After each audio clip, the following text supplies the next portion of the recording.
Près de Lissoman. Près de Lissoman. La station des bons blancs. La station des bons blancs. Sensation Alpes. Sensation Alpes. La radio de Près de Lissoman. Bonjour à tous et bienvenue sur Sensation. Vendredi prochain est une soirée importante avec en même temps le lancement du festival Festigrat et les soirées du 14 juillet qui ont été reportées à ce vendredi. Pour en parler aujourd'hui, je suis avec Anne-Claire de Près de Lissoman Tourisme. Bonjour Anne-Claire. Bonjour. Alors dans un premier temps, comme je disais, le vendredi 16 juillet aura lieu le coup d'envoi du festival Festigrat.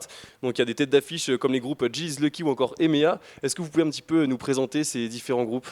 Oui, tout à fait. Alors on démarre donc ce vendredi 16, avec le groupe Gilles Lucky. Donc qui se représentera à la Chartreuse de Mélan à partir de 18h30. Gilles Lucky qui est notamment connu pour une de ses chansons qui a fait l'objet d'une pub, Fleur Kenzo, et voilà, qui nous fait l'honneur d'ouvrir le festival cette année. Et Emea, donc, qui s'ensuit le vendredi d'après, on la retrouve à la Chapelle Saint-Gras. Emea qui viendra donc avec son ukulélé pour une ambiance un peu pop soul sur une fin de journée. Alors Gilles Lucky, je ne sais pas si vous avez précisé le style de musique que c'était. Alors Gilles Lucky, on tourne sur de la pop folk. Pop folk, voilà. Ok, super. Ouais. Alors mais justement, quelle histoire du festival alors ?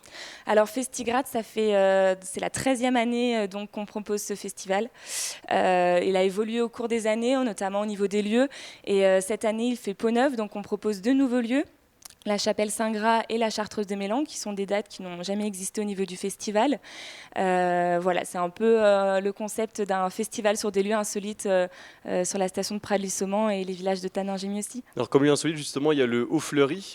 Comment on fait pour organiser un festival au sommet du Haut-Fleury ? Alors oui, en effet, voilà, le Haut-Fleury, c'est donc cette année le 6 août. C'est notre lieu le plus insolite du festival. Donc on achemine tout le matériel en télésiège, les artistes également, et c'est un concert 100% acoustique, donc à quasiment 2000 mètres d'altitude avec une vue à 360 sur le lac Léman et la chaîne du Mont-Blanc. Et quels sont les objectifs de ce festival ? Alors les objectifs, comme chaque année, c'est de passer des moments conviviaux, de faire découvrir aux vacanciers, mais également aux locaux des lieux un peu méconnus du grand public. Et puis voilà, de passer un bon moment familial et convivial autour de musique généralement connue, mais voilà, un moment ressemblant à la station.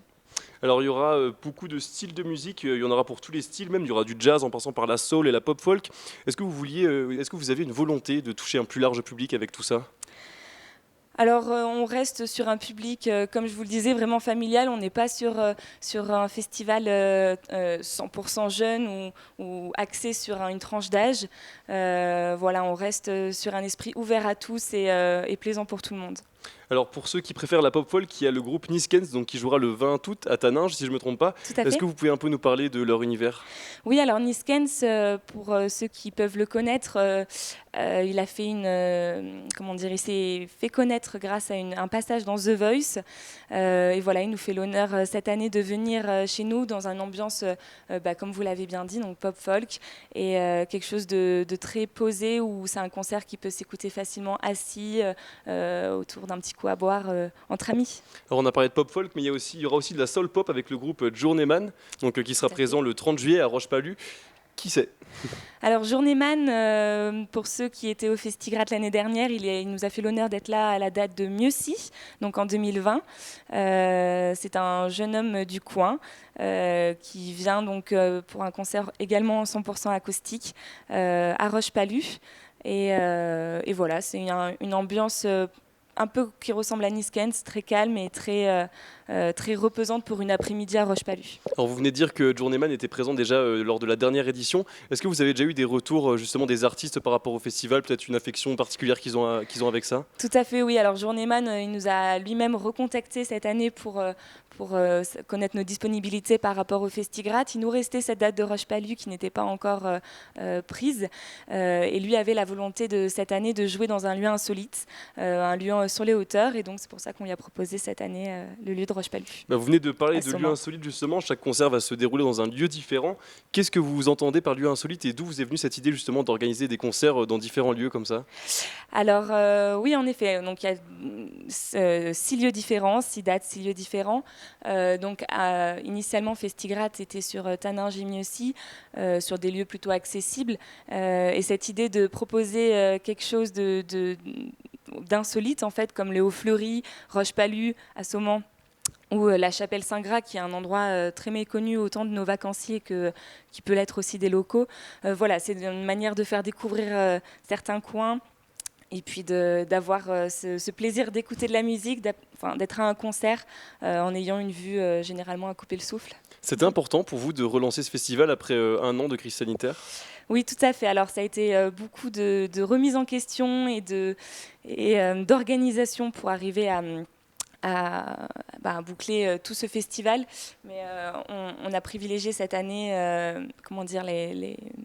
le respect de ces gestes barrières et les règles sanitaires. Et donc, on trouve ça important de proposer ce festival qui, cette année, sera plus de manière assise, posée. C'est pour ça qu'on a des styles assez, on va dire, calmes. Et donc, on pense que pour le moral de nos vacanciers, autant que pour le nôtre, il était important de maintenir nos dates cette année. Et en tout cas, c'est noté. Merci beaucoup, Anne-Claire, d'avoir participé à cette émission. Donc, je rappelle qu'à partir du vendredi 16, c'est le festival Festigrad, donc jusqu'au 20 août. Et vous pouvez, comme d'habitude, retrouver cette émission en podcast audio et vidéo sur notre site, notre application et notre chaîne YouTube. Sensation Alpes. Sensation Alpes. La radio de Prades-Lissomment.